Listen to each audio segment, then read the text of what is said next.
programming. And so that actually is called your self concept. And Ross, you and I talked about that a little bit last week. Is what is the self concept? Well, we talked about the self image in the thinking and the results program. The self image being one part of the triad, the three parts of the self concept. And the self concept is broken into three parts, which is number one, your self ideal. Your self ideal are your values. These are your core values. These are things that your values and your ideals, your qualities, virtues, and goals. These are the things that you believe in, and they're also aspirational. It's a sort of person that you conceive yourself to be, and that which I am moving towards, or at least I value these things.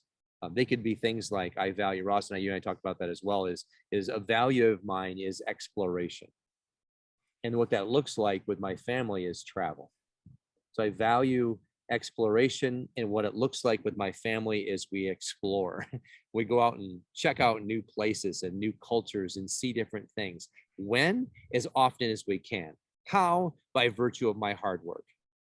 And so, did you see how that works? So that's the ideal. That's the self ideal, and that means it's all the things that we aspire to be, do, and have. And it's like imagine ourselves living our best lives. And so that's the first part there. And so where it all breaks down and where people have the biggest struggle in their lives is when they don't have a sense of their own ideals. They don't even know what they value. And so any old thing that pops up, they move in that direction. And they couldn't even articulate it. What are your values? We talked about some of those things. If you just think about it for a second, if you say, what do you value? If you only had 1 minute to list your values, or else gun to your head, you'd come up with them real fast. So just to be clear on what you value in life, what your values are.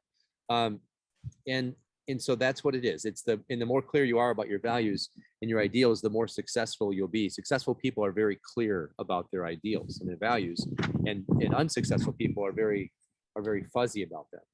They don't know. Which makes it impossible to actually have ultimate fulfillment, because they are you can't hit a target you don't have. How can you move towards an aspirational place if you don't know what you believe in and what you value? So that becomes an extremely important part of it. It's the starting point of how to shape your best self concept is to be extremely clear about being the best version of yourself and knowing what that looks like. And the second one then, of course, is the self-image, which we've talked about again and again. And I'm very glad that this has filled in a place of understanding for me to know that there are other components to the self-concept. It's not just the self-image. The self-image, of course, is how you see yourself and how you perceive yourself. I perceive myself to be a certain way.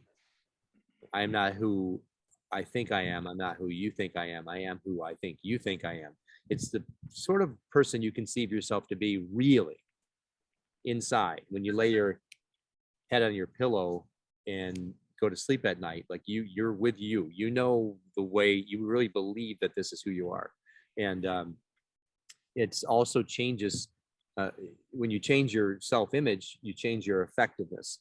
And Maxwell Maltz, in the book Psycho-Cybernetics, describes the way that successful people, their self-image is impacting the way they even enter into situations, such as a sales environment or a sales conversation. And as they do that, they recall successful events in the past. In other words, I remember when I had a successful sales conversion call. And then they rehearse that in their mind over and over again until such time that the subconscious cannot recognize the difference between reality and the past reality. So it begins to say, oh, look at you being successful over and over again. So there's an example of a strong self-image versus the opposite. Failure types tend to relive negative events over and over again. And the subconscious mind cannot tell the difference between a negative event and a positive one, which is why when negative one and a real one. So whatever is just about to happen is what the self-image of someone with a poor self-image is going to then start to conjure up those images of the thing that didn't work for a failure type situation. which is knowing this before I go into a sales situation. I think about at least 10 people that I've served before I get on the phones. People that I've helped with for sale by owners. I look at their faces. I see them at the closing table. I remember shaking their hands. I remember giving them a gift. And I also remember them saying something kind and knowing that they were happy about their experience. The third one is the self-esteem. So now we have the self-ideal, that which I am moving towards, my ideals, the things I value. Number two is the sort of person I conceive myself to be. That's the self-image. And then finally, the self-esteem. And this is really the core of your self-concept. The self-esteem is defined as how much you like yourself. How much do you like yourself? How much do you love yourself? When you look at yourself in the mirror, how much do you really like yourself? It's the core of your personality. It's enthusiasm, attitude. The thing about this then is that if your self-esteem is low, it's mostly because you are not living into your self-ideal. The more you live into your self-ideal, the more you like yourself. The less you live into your self-ideal, the less you like yourself. If the self-esteem is the most powerful part of the self-concept, which determines the way of my thought track, then the more that we do the things that we say we're going to do. Let's just break this down for a minute. My values are, one of my values is exploration and travel with my family. The more that I'm doing that, the more I like myself. The more I like myself, the better my self-image is, and the more I show up as the sort of person who is going to do the things necessary to live into that ideal. The sort of things those are is prospecting every day for a new business, whether I feel like it or not. Having a gut check moment every time I want to get lazy and say, maybe I'll skip today. And I shared that story with you, Ross, of that big old thing that I'm moving towards. And I asked myself, I said, hey Kev, out of curiosity, what would that person that owns that thing that I'm talking to you about, what would he do right now? Right. And the answer is clear. He would get on the phone and stop it. He would stop being a baby about it and actually make the calls and get outside of myself and think more about helping people than I am not feeling like it. So that's an example. So the more you do that, so the more I am actually providing those experiences for my family, travel and exploration, the more I like myself because I'm living into my self-ideal. So the three parts: the self-esteem, the self-image, and the self-ideal determines your thought tracks. The study that was done was a 22-year study from the University of Penn, and entrepreneurs and professionals. And Ross, I think I might have shared this with you.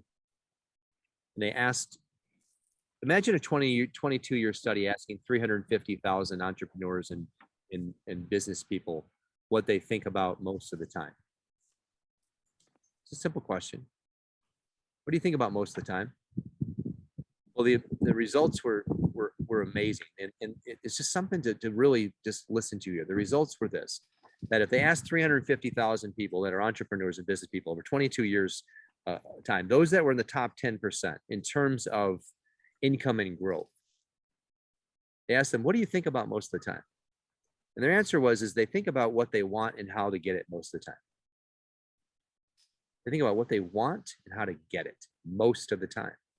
In other words, the preponderance of their thoughts are in that groove. What do I want? How do I get it? What do I want? How do I get it? That happened, moving along. That's in the past. What do I want? How do I get it? What do I want? How do I get it? That's it. Most of the time. What's the most of the time? Well, it's definitely 51% or more, but it's probably more like 80 or 90% of the time. That's an interesting answer there. Gives us some insight. So do you want to be in the top 10% or something else? And they also think about where they're going and how to get there most of the time. So now we know the truth. 350,000 people, that's enough of the sampling, and over 22 years, they think about what they want and how to get it, and they think about where they're going and how to get there most of the time. So that begs the question, how do unsuccessful people, what do they think about most of the time? Unsuccessful people don't think the same. The groove of their thoughts goes somewhere else. They think about what they don't want most of the time. I don't want that. I don't want to be poor. I don't want to be